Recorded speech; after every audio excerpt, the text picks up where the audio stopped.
नमस्कार दोस्तों, आप देख रहे हैं प्रज्ञा न्यूज। आज है 29 जनवरी, दिन है गुरुवार और आप हैं मेरे साथ आज की सभी बड़ी खबरों और बड़े बदलावों को जानने के लिए। आज की इस न्यूज बुलेटिन में हम बात करेंगे देश और दुनिया से जुड़ी खास अपडेट पर और जानेंगे कि आज क्या बड़े बदलाव हुए हैं, देश दुनिया में कौन सी घटनाएं घटित हुई है जिनका सीधा असर प्रत्येक नागरिक पर पड़ने वाला है। सोने चांदी के भाव से लेकर मौसम के हाल तक आज सब कुछ कवर करने वाले हैं। तो चलिए शुरू करते हैं आज की ब्रेकिंग न्यूज। आज की पहली अपडेट है महाराष्ट्र के डिप्टी सीएम अजित पवार के विमान हादसे को लेकर। जी हाँ दोस्तों, दरअसल महाराष्ट्र से कल यानी 28 जनवरी को एक बेहद दुखद खबर सामने आई है जिसने पूरे देश को झकझोर कर रख दिया है। महाराष्ट्र के डिप्टी सीएम अजित पवार का एक प्राइवेट चार्टर प्लेन बारामती में लैंडिंग के दौरान क्रैश हो गया। शुरुआती जानकारी के अनुसार लैंडिंग के वक्त विमान का संतुलन बिगड़ा और वह सीधे जमीन से टकरा गया। इस भीषण हादसे में अजित पवार समेत विमान में सवार अन्य लोगों की जान भी चली गई। आज 29 जनवरी को पूरे महाराष्ट्र में राजकीय शोक घोषित किया गया है। प्रधानमंत्री और गृह मंत्री ने इस घटना पर गहरा दुख व्यक्त किया है। हादसे की गंभीरता को देखते हुए नागरिक उड्डयन मंत्रालय ने आज उच्च स्तरीय बैठक की है। विशेषज्ञ इस बात की जांच कर रहे हैं कि क्या यह कोई तकनीकी खराबी थी या फिर कोई खास मौसम की वजह से यह हादसा हुआ है। महाराष्ट्र की राजनीति के लिए यह एक बड़ा शून्य पैदा करने वाली घटना है। चलिए दोस्तों, अगली अपडेट की ओर बढ़ते हैं। अगली अपडेट है संसद में आज इकोनॉमिक सर्वे को लेकर के एक बड़ा दिन बताया जा रहा है। दरअसल आज 29 जनवरी को वित्त मंत्री निर्मला सीतारमण संसद में इकोनॉमिक सर्वे 2026 पेश करेंगी। यह दस्तावेज बजट से ठीक पहले आता है और बताता है कि देश की आर्थिक सेहत कैसी है। इस बार उम्मीद है कि सरकार मिडिल क्लास को इनकम टैक्स में बड़ी राहत देने का संकेत दे सकती है। सर्वे में इस बात का विश्लेषण होगा कि कैसे भारत की जीडीपी ग्रोथ दुनिया में सबसे तेज बनी हुई है। आम आदमी के लिए इसका मतलब है महंगाई घटेगी या बढ़ेगी और क्या नई नौकरियां आएंगी। सर्वे के आंकड़े आज शेयर बाजार की दिशा भी तय करेंगे, है ना। तो वहीं अगली अपडेट है राजस्थान में राज उन्नति पोर्टल के आगाज को लेकर। जी हाँ दोस्तों, दरअसल राजस्थान सरकार ने प्रशासनिक सुस्ती को खत्म करने के लिए राज उन्नति प्लेटफॉर्म लॉन्च किया है। ये केंद्र के प्रगति मॉडल पर आधारित होगा और मुख्यमंत्री खुद लंबित प्रोजेक्ट्स की निगरानी करेंगे। इसका सीधा असर जनता पर पड़ेगा। सड़क, पानी और बिजली के जो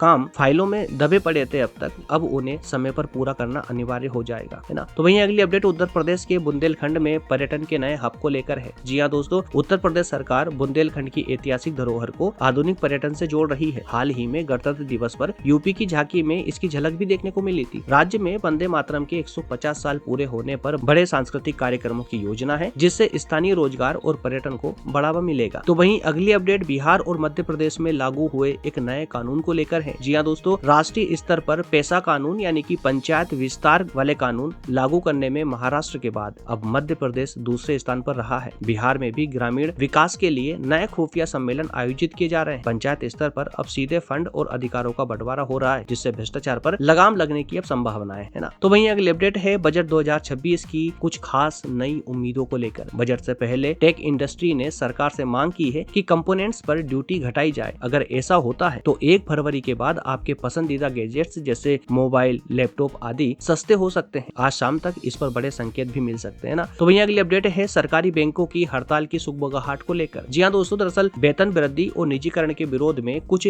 बैंक यूनियन आज बैठक कर रहे हैं। अगर बात नहीं बनी तो आने वाले दिनों में बैंकिंग सेवाएं प्रभावित हो सकती है। इसलिए अपना कैश और बैंकिंग काम आज ही निपटा लेंगे तो ज्यादा बेहतर होगा। चलिए दोस्तों, अगली अपडेट की ओर बढ़ते हैं। आयुष्मान भारत योजना के विस्तार को लेकर अगली अपडेट आ रही है। दरअसल केंद्र सरकार आयुष्मान कार्ड के तहत 70 साल के ऊपर के बुजुर्गों को मिलने वाली मुफ्त इलाज की सुविधा को और आसान बना रही है। आज कई राज्यों में इसके नए रजिस्ट्रेशन कैंप लगाए भी जा रहे हैं, है ना। वैसे दोस्तों, क्या आपको पता है वंदे मातरम पहली बार 1996 में रविंद्रनाथ टैगोर ने गाया। इतिहास और वर्तमान का ये संगम भारत की ही खूबसूरती है ना। चलिए दोस्तों, अब चलते हैं विज्ञान की जादू दुनिया में। दरअसल हाइब्रिड सोलर सेल्स का आविष्कार को लेकर के एक नई अपडेट आ रही है। दरअसल वैज्ञानिकों ने ऐसे सोलर सेल्स बनाए हैं जो कम जगह में 34% ज्यादा बिजली पैदा करेंगे। 2026 में ये बाजार में आने वाले हैं। अब छोटे घरों की छतों पर भी भारी भरकम बिजली पैदा हो सकती है ना। तो वहीं अगली अपडेट है अंतरिक्ष में इंटरनेट के नए जाल को लेकर। जी हाँ दोस्तों, स्टारलिंक के बाद अब कई नई कंपनियां अंतरिक्ष से हाई स्पीड ऑप्टिकल इंटरनेट की तैयारी में है। इससे दुर्गम पहाड़ों और जंगलों में भी फाइबर जैसी स्पीड मिल पाएगी। तो वहीं अगली अपडेट है कैंसर के इलाज में हिडन रूल्स की खोज को लेकर। जी हाँ दोस्तों, कैंसर कोशिकाएं कैसे फैलती है इसका एक नया जेनेटिक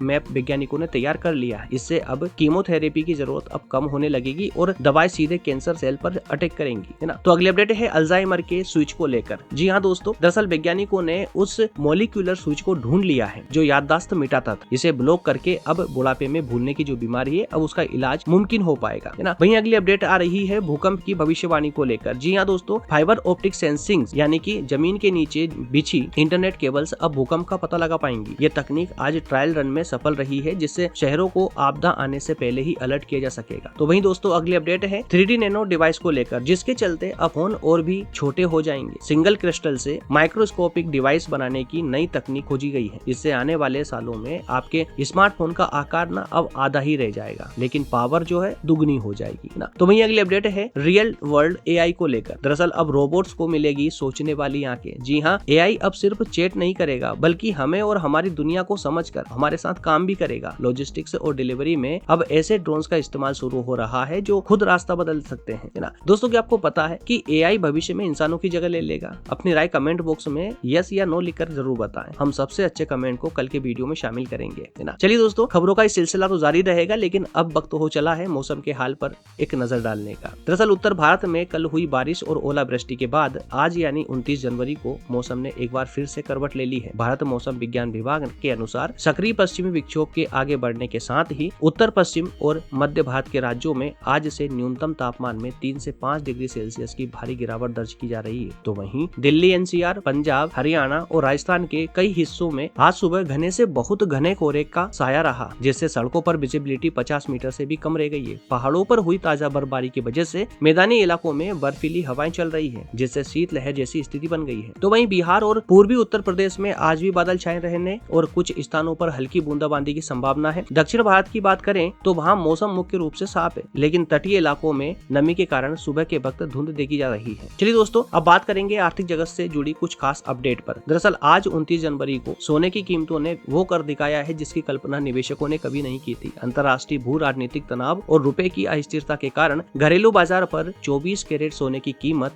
1,65,300 रुपए प्रति 10 ग्राम के रिकॉर्ड स्तर को पार कर गई है। पिछले केवल 24 घंटे में इसमें 5,000 से अधिक का उछाल देखा गया है। ये केवल मांग और आपूर्ति का खेल नहीं है, बल्कि दुनिया भर के केंद्रीय बैंकों द्वारा सोना जमा करने की रणनीति का नतीजा है दोस्त, है ना। और अगर चांदी की बात करें तो सोना तो महंगा हुआ ही, लेकिन चांदी ने तो जैसे दौड़ की कसम खा ली है। आज 29 जनवरी को भारत के प्रमुख शहरों जैसे दिल्ली, मुंबई और चेन्नई में चांदी के भाव 3,70,000 से 3,85,000 प्रति किलोग्राम के बीच झूल रहे हैं। आपको जानकर हैरानी होगी कि इस साल जनवरी महीने में ही चांदी 60% से ज्यादा महंगी हो चुकी है। इसका सबसे बड़ा कारण इंडस्ट्रियल डिमांड में आई भारी तेजी है। सोलर पैनल और इलेक्ट्रिक व्हीकल्स में चांदी का इस्तेमाल इतना बढ़ गया है कि सप्लाई कम पड़ रही है। गरीबों का सोना कही जाने वाली चांदी अब आम आदमी की पहुंच से बहुत दूर पहुंच चुकी है। अगर आप निवेशक हैं तो चांदी इस वक्त गोल्ड ऑन स्टेरॉइड की तरह काम कर रही है। वहीं दोस्तों, अगर शेयर बाजार की बात करें तो शेयर बाजार के निवेशकों के लिए आज का दिन इंतजार और धड़कन वाला होने वाला है। कल संसद में बजट पेश होने वाला है। उससे पहले आज बाजार में भारी उतार चढ़ाव देखा जा रहा है। निफ्टी 50 आज सुबह 25,100 से 25,300 के बीच संघर्ष कर रहा है, तो वहीं सेंसेक्स 81,800 के आसपास ट्रेड कर रहा है। बाजार को आज पेश होने वाले इकोनॉमिक सर्वे से बड़े संकेतों का इंतजार है। हालांकि भारत और यूरोपीय संघ ट्रेड डील की खबरों ने बैंकिंग और मेटल शेयरों को थोड़ी संजीवनी जरूर प्रदान की है, लेकिन विदेशी संस्थागत निवेशकों की बिगवाली ने बाजार पर दबाव बना रखा है। छोटे निवेशकों के लिए सलाह ये है कि आज बड़े दाव लगाने से बचे, क्योंकि इंडिया विक्स यानी डर का सूचकांक ऊपर रहने वाला है ना। तो आइए दोस्तों, अब बात करेंगे कुछ आपराधिक जगत से जुड़ी कुछ खास खबरों की। भोपाल एम्स लिफ्ट कांड को लेकर अगली अपडेट आ रही है, जिसके चलते एक डॉक्टर से लूट की गई। दरअसल भोपाल एम्स की लिफ्ट में एक महिला डॉक्टर के साथ सरेआम लूट की वारदात। नकाबपोश लुटेरे ने डॉक्टर के गले से सोने की चेन झपटी और फरार हो गया। पूरी घटना सीसीटीवी में कैद है, जिसका वीडियो सोशल मीडिया पर आग की तरह फैल रहा है। इतने बड़े मेडिकल संस्थान के अंदर ऐसी सुरक्षा चूक, इसने प्रशासन पर गंभीर सवाल खड़े कर दिए। तो वहीं दोस्तों, अगली अपडेट है मुरादाबाद में ऑनर किलिंग को लेकर, जिसके चलते एक खेत में प्रेमी जोड़े की शव दफने हुए मिले। जी हाँ, दरअसल यूपी के मुरादाबाद में 2 साल से चल रहे प्रेम प्रसंग का दुखद अंत आज हुआ। काजल और अरमान नाम के प्रेमी जोड़े की हत्या कर उनके शवों को खेत में दफना दिया गया था। पुलिस ने आज इस मामले में लड़की के परिवार वालों को हिरासत में लिया है। शक है कि परिवार ने अपनी इज्जत के नाम पर दोनों की जान ले ली। यह खबर सोशल मीडिया पर काफी वायरल हो रही है और लोग ऑनर किलिंग के खिलाफ सख्त कानून की मांग कर रहे हैं। तो वहीं अगली अपडेट है ऑनलाइन गेमिंग फ्रॉड को लेकर, जिसके चलते एक मासूम से लाखों रुपए ऐंठ लिए। जी हाँ दोस्तों, मध्य प्रदेश के इंदौर में एक 14 साल के बच्चे ने ऑनलाइन गेम के लालच में आकर अपने पिता के बैंक खाते से 5 लाख रुपए ट्रांसफर कर दिए। ठगों ने फ्री स्किन्स का झांसा देकर बच्चे से OTP ले लिया था। साइबर सेल ने इस वायरल खबर के बाद माता पिता के लिए एक बड़ी एडवाइजरी जारी की। तो वहीं अगली अपडेट है बजट से पहले नकली नोटों के एक गिरोह के बेनकाब को लेकर। जी हाँ दोस्तों, 1 फरवरी को आने वाले बजट से पहले दिल्ली यूपी बॉर्डर पर नकली नोट छापने वाली एक फैक्ट्री पकड़ी गई है। पुलिस ने करीब 20 लाख रुपए के जाली नोट बरामद किए हैं। ये गिरोह भीड़भाड़ वाले बाजार बाजारों में 500 के नकली नोट खफा रहे थे ना। लेन देन करते वक्त आप भी नोटों की जरा जांच जरूर कर लिया करें, है ना। चलिए दोस्तों, अगली अपडेट की ओर बढ़ते हैं। प्रॉपर्टी डीलर की संदिग्ध मौत को लेकर, है ना, अगली अपडेट आ रही है। दरअसल दिल्ली हरियाणा बॉर्डर के पास नरेला इलाके में एक कार के अंदर प्रॉपर्टी डीलर का जला हुआ शव मिला। शुरुआती जांच में इसे हत्या का मामला माना जा रहा है। पुलिस को मौके से कुछ संदिग्ध मोबाइल रिकॉर्डिंग्स मिली है जो बड़े भूमाफियाओं की ओर इशारा कर रही है। इलाके में भारी पुलिस बल तैनात। दोस्तों, खबरों के अंतिम पड़ाव में हम बात करेंगे अंतर्राष्ट्रीय जगत से जुड़ी खास अपडेट पर। ब्रिटिश पीएम की चीन यात्रा को लेकर आज की पहली अपडेट है। अंतर्राष्ट्रीय जगत में ब्रिटिश प्रधानमंत्री कीर स्टारमर 8 साल बाद चीन के दौरे पर। इस यात्रा का उद्देश्य ठंडे पड़े व्यापारिक रिश्तों को दोबारा पटरी पर लाना है। हालांकि मानवाधिकारों और हांगकांग के मुद्दे को लेकर के दोनों देशों के बीच अभी भी तनाव बरकरार है, जिससे ये दौरा कूटनीतिक रूप से काफी चुनौतीपूर्ण माना जा रहा है ना। वहीं अगली अपडेट है वेनेजुएला पर चीन अमेरिकी तनाव को लेकर। जी हाँ, वेनेजुएला की संप्रभुता को लेकर चीन ने अमेरिका को कड़ी चेतावनी दी है। चीन का आरोप है कि अमेरिका बाहरी दबाव बनाकर वहां की चुनी हुई सरकार को अस्थिर कर रहा है। तेल संसाधनों से भरपूर इस देश में चल रही इस खींचतान का सीधा असर वैश्विक कच्चे तेल की कीमतों पर पड़ सकता है। वहीं अगली अपडेट है अमेरिका और क्यूबा विवाद को लेकर। क्यूबा पर लगे दशकों पुराने अमेरिकी प्रतिबंधों के खिलाफ अंतर्राष्ट्रीय समुदाय एक बार फिर एकजुट हो रहा है। मानवाधिकार संगठनों ने अमेरिका से इन प्रतिबंधों को हटाने की मांग की है ताकि क्यूबा की चरमराती अर्थव्यवस्था और आम जनता को कुछ राहत मिल सके। इस पर आज व्हाइट हाउस अपनी प्रतिक्रिया दे सकता है। तो वहीं अगली अपडेट है इटली ओलंपिक्स में अमेरिकी सुरक्षा बलों की तैनाती को लेकर। जी हाँ दोस्तों, दरअसल मिलान विंटर ओलंपिक्स 2026 की सुरक्षा के लिए इटली पहुंचे अमेरिकी सुरक्षा बलों पर विवाद शुरू हो गया है। यूरोपीय संघ के कुछ नेताओं ने इसे अपनी संप्रभुता का उल्लंघन बताया है। हालांकि आयोजकों का कहना है कि एथलीटों की सुरक्षा के लिए यह अंतर्राष्ट्रीय सहयोग बेहद जरूरी है। तो वहीं आज की अगली और आखिरी अपडेट है भारत यूरोपीय संघ की ट्रेड डील पर अहम बैठक को लेकर। दरअसल ब्रसेल्स में आज भारत और यूरोपीय संघ के बीच मुक्त व्यापार समझौते को लेकर निर्णायक चर्चा हो रही है। इस समझौते से भारतीय आईटी और टेक्सटाइल सेक्टर को यूरोप के बाजारों में बड़ी पहुंच मिलेगी। उम्मीद है कि आज डेटा सुरक्षा जैसे जटिल मुद्दों पर कोई सहमति बन सकती है। तो दोस्तों, ये थी आज यानी कि 29 जनवरी की सबसे बड़ी कवरेज। खबर से जुड़े हर अपडेट को सबसे पहले पाने के लिए प्रज्ञान न्यूज चैनल को सब्सक्राइब करें, वीडियो को लाइक करें और अपने विचार कमेंट बॉक्स में जरूर साझा करें। कल फिर मिलेंगे इसी समय इसी चैनल पर। तब तक स्वस्थ रहें, अपना और अपनों का ध्यान रखें।